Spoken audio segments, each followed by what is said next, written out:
Bismillahirrahmanirrahim. Assalamualaikum warahmatullahi wabarakatuh.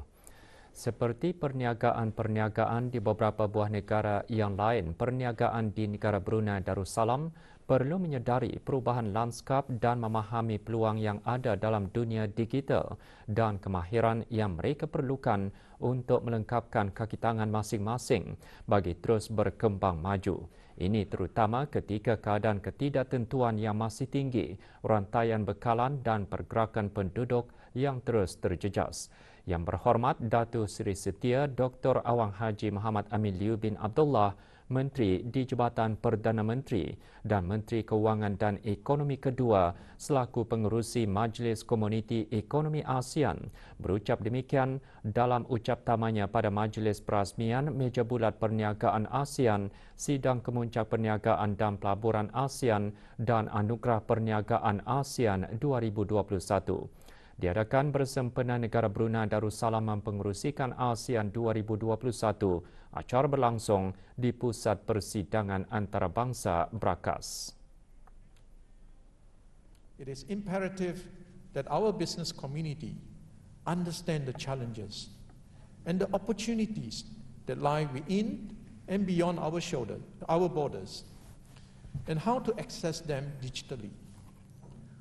While we grapple with the pandemic, the long-term challenges of climate change is increasingly urgent. The world's rising temperatures and erratic rainfall are causing havoc and driving a key shift away from fossil fuels to renewable energy. Terdahulu, Yang Berhormat Dayang Siti Rozai Maryanti binti Datu Sri Laila Jasa Awang Haji Abdul Rahman, Ahli Majlis Mesyuarat Negara selaku pengerusi Majlis Penasihat Perniagaan ASEAN 2021 dalam ucapan alu-aluannya antara lain mengongsikan aspirasi negara Brunei Darussalam ke arah ekonomi yang dinamik dan mampan dengan menekankan pembangunan perusahaan mikro, kecil dan sederhana MSME sebagai komponen penting. Sementara itu, Yang Berhormat dalam pembentangannya antara lain mengongsikan tujuan Majlis Penasihat Perniagaan ASEAN 2021 yang dianggotai oleh 3 ahli dari setiap 10 negara anggota ASEAN. Haslinatai, pengerusi Sidang Kemuncak Perniagaan dan Pelaburan ASEAN 2021 sementara itu mengongsikan tema Sidang Kemuncak tahun ini, Building Our Sustainable Digital Future, dengan program yang direka untuk menyokong 3 teras strategi Kerajaan Brunei Darussalam sebagai pengerusi ASEAN.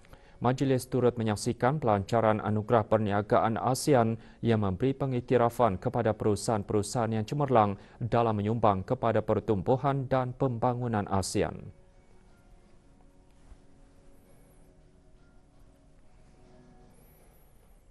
Dalam temu bual bersama RTB, Yang Berhormat Datuk Seri Setia Dr. Awang Haji Muhammad Amin Liu bin Abdullah menyarankan komuniti perniagaan di negara ini untuk bersatu melalui pendekatan Whole of Nation dan menyokong 13 economic deliverables yang dirangka untuk membantu komuniti perniagaan berkembang serta menyokong rangka kerja pemulihan komprehensif ASEAN.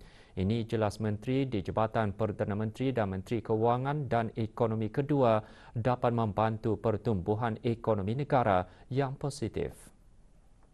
So whatever is happening globally, of course, something that we all must keep abreast of the development. For example, the digitalization and also the climate change. So I think by participating in some of this, conversation, will update us on what is going on outside Brunei, and how our local businesses can also equip themselves to in response to these changes. I think the way people do business will be very different, and people's focus on, for example, climate change will affect the way we all do business. Sementara itu, Yang Berhormat Dayang Siti Rozai Maryanti binti Datu Sri Laila Jasa Awang Haji Abdul Rahman, Ahli Majlis Mesyuarat Negara semasa temu bual menjelaskan komuniti perniagaan dan kerajaan perlu berganding bahu dalam menangani cabaran yang dihadapi ketika ini. So what we actually need is to integrate in terms of a value chain. If we actually can have our local businesses, local MSMEs into this value chain, then basically we can actually maximize our country, in-country value at the same time. So this is where our role comes in. Our ASEAN Business Advisory Council actually bring in everybody in terms of menyuarakan the business side. Sumbangan orang ramai terhadap tabung dana bagi pembinaan Masjid Negara Brunei Darussalam kali ke-6 melalui mekanisme kutipan secara perkhidmatan pesanan ringkas SMS adalah sangat menggalakkan. Dibuka bermula 9 September 2020 hingga 8 Mac 2021 sebanyak RM382,515 telah berjaya dikutip. Majlis penyerahannya berlangsung di Kementerian Hal Ehwal Ugama. Sumbangan diterima oleh Pengiran Datu Seri Paduka Haji Bahrom bin Pengiran Haji Bahar, Timbalan Menteri Hal Ehwal Ugama selaku Timbalan Pengurusi Jawatan Kuasa Pengutipan dan Pengeluaran Tabung Dana bagi Pembinaan Masjid Negara Brunei Darussalam. Kutipan SMS merupakan hasil kerjasama Data Stream Digital Sdn Bhd, Progresif Sdn Bhd dan Emergent Sdn Bhd. Penyerahan sumbangan disempurnakan oleh wakil-wakil syarikat berkenaan. Juga diserahkan sumbangan daripada pegawai dan kaki tangan Data Stream Digital Sdn Bhd dan Progresif Sdn Bhd.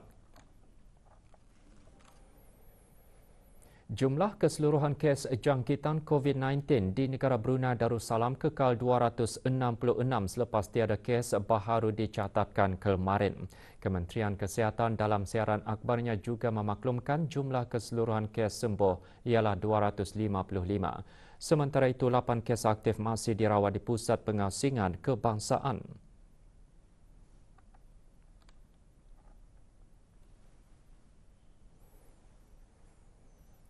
Kes terakhir jangkitan tempatan COVID-19 dilaporkan pada 6 Mei 2020, manakala jumlah kes import sejak kes jangkitan terakhir tempatan dilaporkan sebanyak 125 kes. 798 individu sedang menjalani pengasingan diri mandatori, manakala 21,333 orang menamatkan pengasingan diri mandatori sejak Mac 2020. 483 virus SARS-CoV-2 telah dilaksanakan menjadikan jumlah keseluruhan ujian makmal dijalankan sejak Januari 2020 143,701 ujian. Maklumat lanjut dan perkembangan terkini layari laman sesawang Kementerian Kesihatan dan talian Kesihatan 148. Perhimpunan Agung Antara Parlimen ASEAN AIPA dan organisasi Freeland telah menganjurkan satu sesi webinar secara dalam talian. Sesi ia memberi fokus kepada punca utama pandemik COVID-19 daripada jangkitan binatang itu dihadiri oleh delegasi daripada Parlimen-Parlimen Ahli AIPA dan negara dan organisasi pemerhati AIPA. Mewakili Majlis Mesyuarat ke sesi tersebut Yang Berhormat Dayang Khairunisa binti Awang Haji Asyari, Ahli Majlis Mesyuarat Negara. Dengan tema Satu Pendekatan Kesihatan, sesi menumpukan rangka kerja undang-undang dalam pemburuan haram terhadap kehidupan liar. Sesi seumpamanya diharap dapat melaksanakan rancangan tindakan ASEAN Cooperation on Sites and Wildlife Enforcement 2021-2025 dengan sepenuhnya untuk mendukung kehidupan liar, iaitu dalam mencegah perdagangan kehidupan liar, penyakit zoonotik serta menyokong amalan terbaik. 386 buah buku disumbangkan oleh Kedutaan Republik Rakyat China ke negara ini kepada Sekolah Antarabangsa Sri Mulia Sarjana. Majlis penyerahannya berlangsung di sekolah berkenaan. Penyerahannya disempurnakan oleh Puan Yang Terutama Yu Hong, Duta Besar Istimewa dan Mutlak Republik Rakyat China ke negara Brunei Darussalam, kepada Chong Wei Meng, Pengetua Sekolah Antarabangsa Sri Mulia Sarjana. Dalam ucapan alu-aluannya, Puan Yang Terutama Yu Hong mengungsikan tahun ini merupakan 30 tahun memperingati hubungan diplomatik antara Republik Rakyat China dan negara Brunei Darussalam. Sejak itu, hubungan dua hala antara kedua-dua buah negara terus berkembang.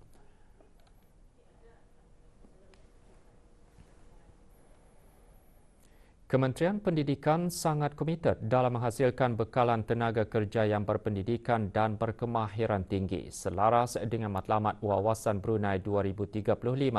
Peranan guru dan tenaga pengajar dalam membentuk generasi masa depan adalah signifikan dengan sentiasa komited dan proaktif dalam menghasilkan pengajaran dan pembelajaran yang berkesan bagi kecemerlangan pelajar. Perkara tersebut dinyatakan oleh Setiausaha Tetap Pengajian Tinggi Kementerian Pendidikan pada Majlis Orientasi Pengambilan Julai 2021, Akademi Pendidikan Teknikal Vokasional dan Latihan TVET bagi program Sijil Pendidikan Teknikal dan Diploma Pendidikan Teknikal. Majlis berlangsung di IBTE Kampus Sultan Saiful Rijal kemarin. Dr. Haji Azman bin Ahmad juga menjelaskan Kementerian Pendidikan bergiat aktif dalam mempromosikan pelaksanaan kursus pembangunan profesional berterusan CPD bagi tenaga pengajar, pemimpin sekolah dan pakar yang diperlukan untuk pembangunan sumber manusia yang lebih kompeten dan berkualiti. Majlis diteruskan dengan penyampaian pek latihan kepada guru pelatih yang akan mengikuti program Sijil Pendidikan Teknikal dan Diploma Pendidikan Teknikal. Akademi TVET diharap bukan sahaja mampu melahirkan pelajar yang memenuhi keperluan industri, malah generasi yang berkemahiran, inovatif dan berdaya saing.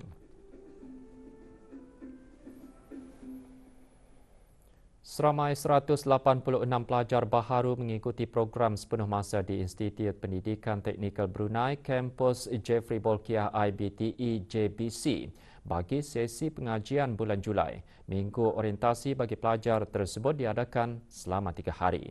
Minggu orientasi dirasmikan oleh Dayang Hajah Siti Hazizah binti Haji Masri, Ketua Sekolah Tenaga dan Kejuruteraan IBTE JBC. Seramai 137 pelajar mengambil kursus diploma dan HNTech dalam pelbagai jurusan kejuruteraan, manakala 49 orang mengikuti kursus HNTech Teknologi Maklumat dan Komputer. Program orientasi ini bertujuan untuk mendedahkan mengenai budaya pembelajaran di kampus berkenaan. Tahun ini, 1,500 pelajar dari seluruh negara telah terpilih mengikuti 50 program yang disediakan di semua kampus IBTE dalam peringkat diploma HNTech dan NTech.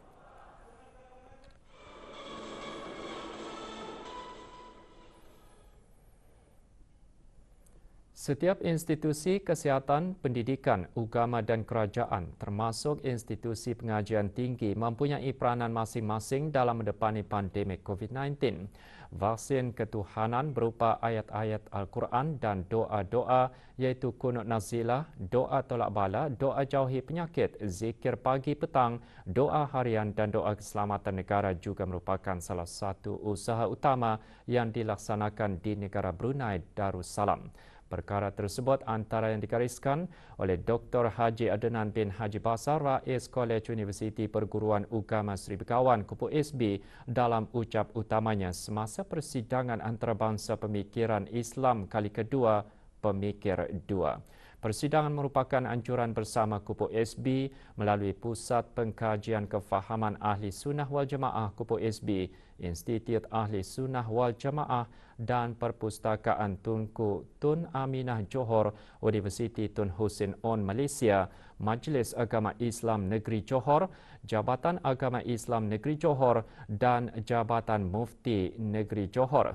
Dengan tema peranan institusi dalam mendepani kesejahteraan dan keamanan serantau semasa pandemik COVID-19, persidangan yang diadakan secara dalam talian tersebut bermatlamat bagi memberi ruang kepada para peserta membincangkan peranan institusi keluarga ahli sunnah wal jamaah dalam mendepani keamanan dan kesejahteraan di peringkat serantau.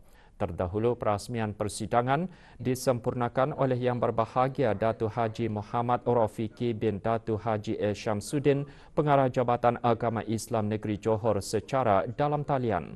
Majlis diselajurkan dengan ucap tama pertama oleh Sahibus Samahah Yang Berhormat Datuk Haji Yahya bin Haji Ahmad, Mufti Negeri Johor dengan tajuk peranan institusi agama dalam memelihara manhaj ahli sunnah wal jamaah di Johor semasa pandemik COVID-19.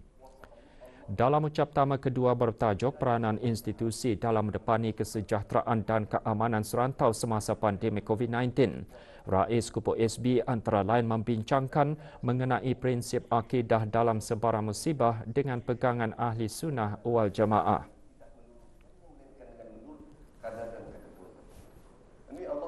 Persidangan diteruskan dengan ucap tama ketiga dan keempat yang disampaikan oleh Yang Amat Arif Tuan Haji Muhammad Khaldun bin Muhammad Sharif, Ketua Hakim Syar'i Negeri Johor, dan Yang Berbahagia Encik Mustafa Hayuddin bin Abdul Halim selaku pengarah Institut Ahli Sunnah wal Jamaah UTHM dengan tajuk Impak Institusi Keluarga Muslim semasa COVID-19 dan peranan institusi pendidikan dalam memperkasa manhaj Ahli Sunnah wal Jamaah semasa pandemik COVID-19.